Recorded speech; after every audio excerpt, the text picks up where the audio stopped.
शोभना किस रीजन के साथ शुरुआत करने वाली है?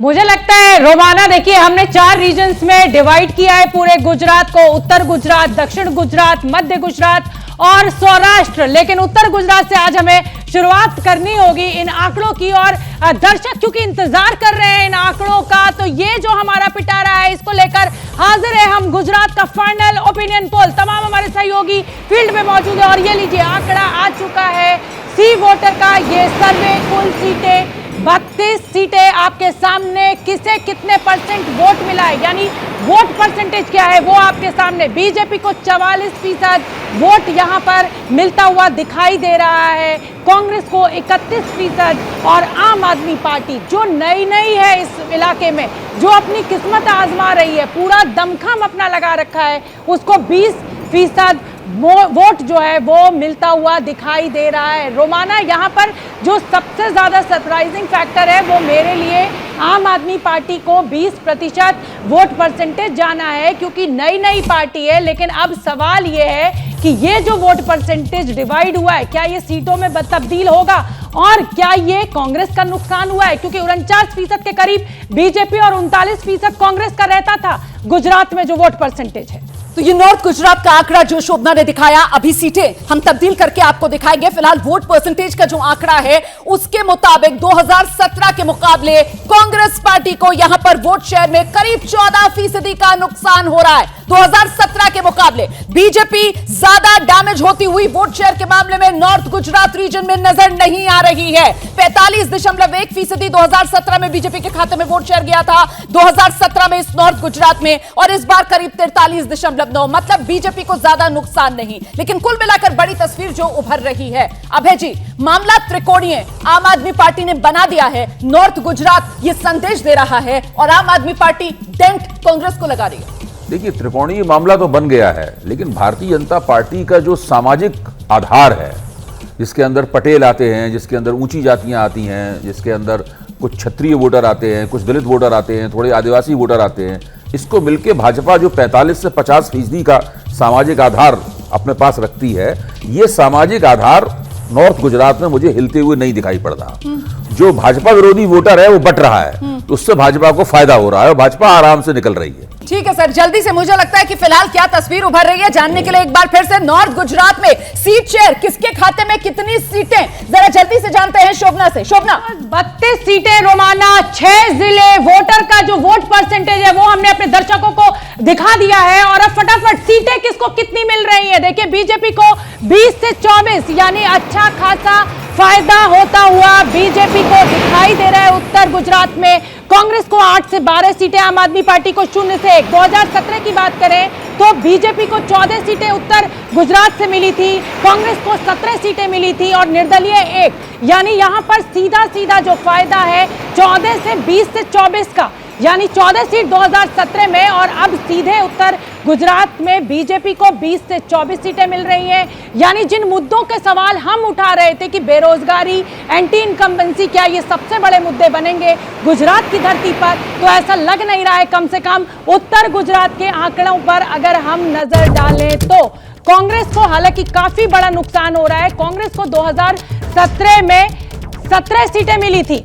2017 के चुनाव में जिस उत्तर गुजरात से 17 सीटें कांग्रेस ने जीती थी, वहां 8 से 12। तो रोमाना, मुझे लग रहा है कि उत्तर गुजरात में जो वोट परसेंटेज में भी बढ़ोतरी हमें बीजेपी के दिखाई दे रही है और सीटों में भी अप्रत्याशित बढ़ोतरी है। उत्तर गुजरात के आंकड़े रोमाना दिखाए अपने दर्शकों को, और जैसा कि ये आंकड़ा आने वाला है दक्षिण गुजरात का, सूरत, भरूच, वलसाड, नवसारी, तापी, डांग और नर्मदा जिले हैं इसमें। और ये देखिए बीजेपी को 49% वोट शेयर यहां पर मिलता हुआ दिखाई दे रहा है, कांग्रेस को 26%, आम आदमी पार्टी उत्तर गुजरात में 20%, और यहां पर अगर हम दक्षिण गुजरात के आंकड़े की बात कर रहे हैं तो 19% वोट शेयर जो है वो आम आदमी पार्टी को जा रहा है, 6% जो है वो अदर्स के खाते में जा रहा है, पाटीदार और आदिवासी इलाका है ये। यहाँ पर ये जो रोमाना जो वोट परसेंटेज है, अब सवाल यही है कि जिस तेजी के साथ बीजेपी का वोट परसेंटेज बढ़ रहा है, क्या सीटों में भी इस बार वही इजाफा हमें ओवरऑल आंकड़े में देखने को मिलेगा? बिल्कुल नहीं, 2017 के मुकाबले तो नहीं बढ़ रहा है वोट शेयर। दक्षिण गुजरात में भी घटा है बीजेपी का वोट शेयर। दक्षिण गुजरात में पिछली बार 54.1% वोट शेयर बीजेपी के हिस्से में आया था। यहां पर भी कांग्रेस का नुकसान और बीजेपी की जीत का अंतर ज्यादा नहीं। हमेशा देखिए, जब जो है एंटी इनकम्बेंसी वोट बढ़ते हैं तो रूलिंग पार्टी को हमेशा फायदा होता है। जो दिखाई दे रहा है, आम आदमी पार्टी जितना 5, 10, 15, 20, 25 जो भी % ले जाए वोट, वो दरअसल भाजपा विरोधी वोट है। ठीक है सर। तो इसलिए उसका फायदा बीजेपी को। बिल्कुल, तो सीटें आप लोग नहीं बता पा रहे हैं, लेकिन शोभना के पास नंबर आ चुका है, शोभना के पास लेकर चलेंगे। पिछली बार के अगर आंकड़े की बात की जाए तो शोभना, बीजेपी 25, कांग्रेस 8। इस बार के आंकड़े की क्या है तस्वीर? दक्षिण गुजरात, जी बिल्कुल रोमाना, दक्षिण गुजरात जो है वो बीजेपी का गढ़ माना जाता है। 2017 में आपने जिक्र किया कि 25 सीटें मिली है, तो ये लीजिए आ चुका है सोमनाथ के मंदिर पर महाकाल की कृपा जो है वो इस बार बीजेपी पे बरसती दिखाई दे रही है इस इलाके से। और ये देखिए, बीजेपी को 27 से 31 मामूली फायदा है। 25 2017 में सीटें मिली थी, इस बार 27 से 31 है। कांग्रेस को 2 से 6 सीटें मिल रही है। यहाँ पर कांग्रेस को अच्छा खासा नुकसान हुआ है, क्योंकि 2017 में यहाँ पर कांग्रेस को 8 सीटें मिली थी। आम आदमी पार्टी जो हर स्थिति में बोनस की स्थिति में पहुंच चुकी है, हर जगह से अगर 1-1, 2-2 सीटें भी निकाल रही है, तो मुझे लगता है कुल मिलाकर 8 से 10 सीटें हो जाएंगी। तो दक्षिण गुजरात में बीजेपी को 27 से 31 सीटें मिल रही हैं। कांग्रेस को जो नुकसान होता हुआ दिखाई दे रहा है वो 2 से 6 सीटों पर सिमट रही है। 2017 में 8 सीटों पर थी।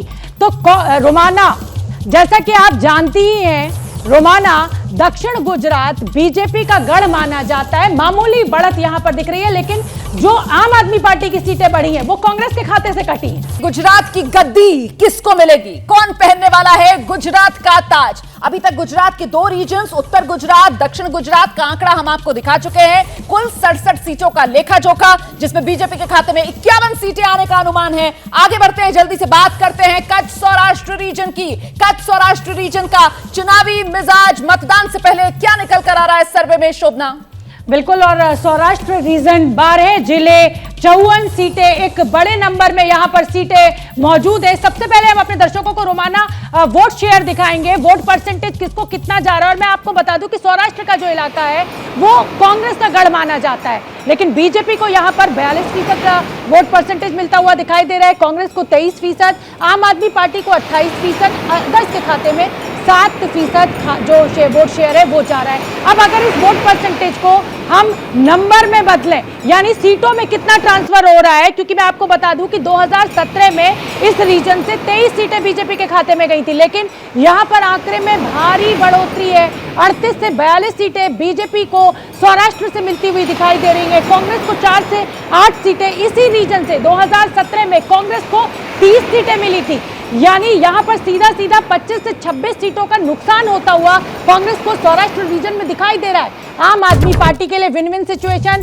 7 से 9 सीटें आम आदमी पार्टी के खाते में जाती हुई दिखाई दे रही है। यहां पर 2017 में यहां की स्थानीय पार्टी है बीटीपी, उसके खाते में 2 सीटें गई थी। तो सौराष्ट्र में कांग्रेस को भारी नुकसान होता हुआ दिखाई दे रहा है। और ये जो भारी नुकसान हो रहा है, अगर हम ओवरऑल गुजरात की बात करते हैं रोमाना, तो 49% 2017 में बीजेपी को वोट मिला था, 41% जो है वो कांग्रेस को मिला था। तो बीजेपी के वोट परसेंटेज में इस रीजन में अगर हम ओवरऑल से कंपेयर करें तो मामूली गिरावट हमें दिखाई दे रही है, लेकिन सीटों का बड़ा फायदा हो रहा है यहां पर। देखिए, सौराष्ट्र कच्छ में ही बीजेपी 115 से 99 पर आई, सबसे बड़ा योगदान इसी इलाके का। बिल्कुल, और एंटी इनकम्बेंसी 27 साल की सरकार की बजाय 5 साल के विधायक के खिलाफ है।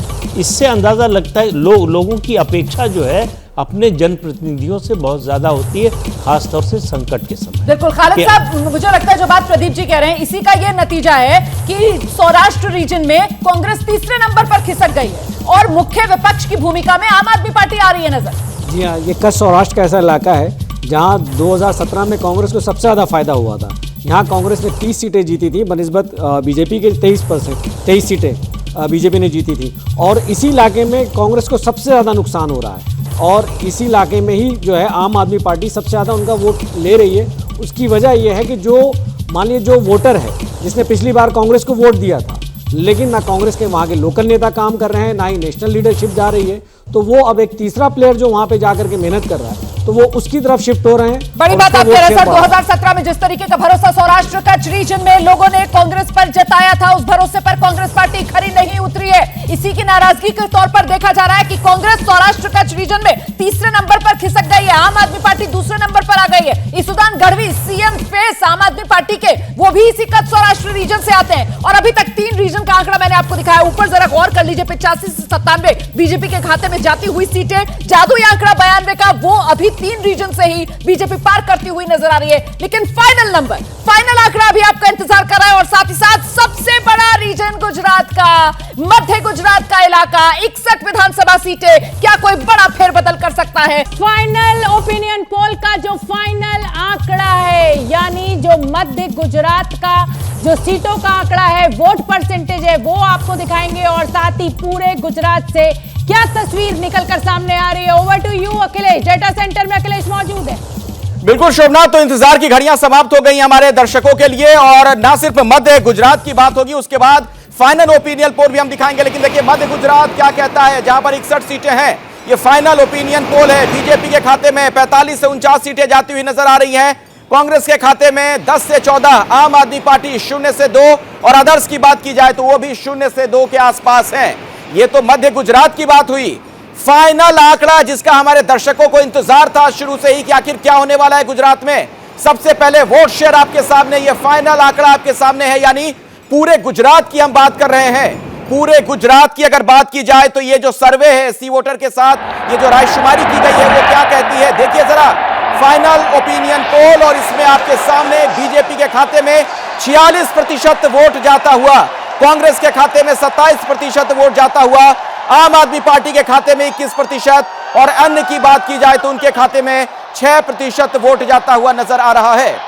अब सीटों की तरफ बढ़ते हैं। ये तो हमने वोट परसेंटेज के हिसाब से आपको बताया कि क्या कहता है ये ओपिनियन पोल, लेकिन जब हम इसे सीटों में कन्वर्ट करेंगे, तब्दील करेंगे, तो देखिए बीजेपी 134 से 142, यानी बहुमत की सरकार बनती नजर आ रही है बीजेपी की। कांग्रेस 28 से 36, आम आदमी पार्टी 7 से 15, अदर्स की बात की जाए तो 0 से 2।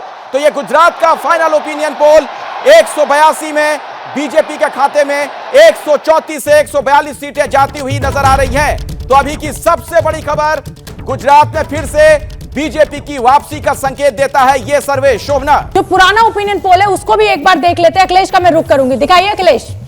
जी शोभना, बिल्कुल। जब तुलनात्मक तरीके से हम इसे देखेंगे, जो अभी तक अलग अलग ओपिनियन पोल हुए, तो वो क्या इशारा करते हैं, उसका क्या संकेत है, वो दर्शकों को हम समझा देते हैं। देखिए आपके सामने वो तमाम आंकड़े अब एक एक करके आते जाएंगे। बीजेपी, कांग्रेस, आम आदमी पार्टी, और 2 अक्टूबर को जब ये सर्वे होता है तो तब बीजेपी को 135 से 143 सीटें मिल रही थी। 4 नवंबर के सर्वे में 131 से 139, और 28 नवंबर को आप देखिए 134 से 142 ये बीजेपी के खाते में जाती हुई सीटें नजर आती हैं। कांग्रेस की बात की जाए तो 2 अक्टूबर को जहां 36 से 44, वहीं 28 नवंबर को 28 से 36। तो कुछ ये तो हमने आपको सीटों के बारे में बता दिया। गुजरात के मूड की अगर बात की जाए तो वो भी हम आपको बता देते हैं। ये तो किसे कितनी सीटें मिलती हुई नजर आ रही हैं वो हम आपको दिखा रहे थे। आंकड़ों के जरिए हमने आपको तुलनात्मक तरीके से बताया कि अलग अलग तारीखों में जब ये रायशुमारी की गई तब किसके खाते में कितनी सीटें जा रही थी। ये देखिए आपके सामने ओपिनियन पोल अलग अलग वक्त में जो किए गए, उसमें आप देख रहे हैं 2002 में 127, और आज की तारीख में आप देखिए ओपिनियन पोल का इशारा 134 से 142 सीटें बीजेपी के खाते में जाती हुई नजर आ रही है। ये जो रायशुमारी की गई, ये जो सर्वे किया गया, उसका साफ इशारा बीजेपी की सरकार बनती हुई एक बार फिर से नजर आ रही है। शोभना, प्रदीप जी, फटाफट आपसे रिएक्शन लेना चाहूंगी। बीजेपी ये दावा कर रही है 150 सीट, खुद अपना रिकॉर्ड तोड़ती हुई नजर आ रही है। ये कांग्रेस का जमीन पर जो मौजूदगी नहीं है उसकी तरफ है, या ये सच में बीजेपी का मोदी मॉडल, गुजरात मॉडल है जो करिश्मा कर रहा है? देखिए 27 साल बाद भी अगर ये परफॉर्मेंस है कि अपना रिकॉर्ड तोड़ रही है, तो जाहिर है कि उसका अपनी परफॉर्मेंस है। कांग्रेस की कमजोर लड़ाई लेकिन कमजोर लड़ाई कांग्रेस की 32 साल से चल रही है, आज की बात नहीं है। आम आदमी पार्टी के आने से उसको नुकसान हुआ है, लेकिन मैं थोड़ा सा असहमत हूं खालिद साहब से। पहले भी मैंने कहा आम आदमी पार्टी का परसेप्शन ज्यादा है, ग्राउंड रियलिटी में आम आदमी पार्टी को मुझे नहीं लगता इतने परसेंट वोट मिलेंगे, चलिए क्योंकि तो संगठन नहीं है उनका। बिल्कुल बिल्कुल, और नतीजों के दिन भी सबसे तेज नतीजे एबीपी न्यूज पर हम आपके लिए लेकर आएंगे। चुनाव मतलब एबीपी न्यूज, आप जानते हैं। आप सभी का बहुत बहुत धन्यवाद। तो ओपिनियन पोल का आंकड़ा ये साफ साफ इशारा कर रहा है कि बीजेपी भारी बहुमत के साथ गुजरात में सरकार बनाएगी। जैसे ही घड़ी का काटा दोपहर 2:30 पे आए, बबीता जी का दिल सास बहू साजिश के लिए मचल जाए। और ये है इनकी बहू, पूरे दिन ऑफिस की टेंशन हो जाए गॉन जब ये करें अपना फेवरेट शो फ्री टाइम पे ऑन। इनकी तरह आप भी देखें अपना फेवरेट शो अपने टाइम पर और डाउनलोड कीजिए एबीपी लाइव ऐप अपने स्मार्ट टीवी पर।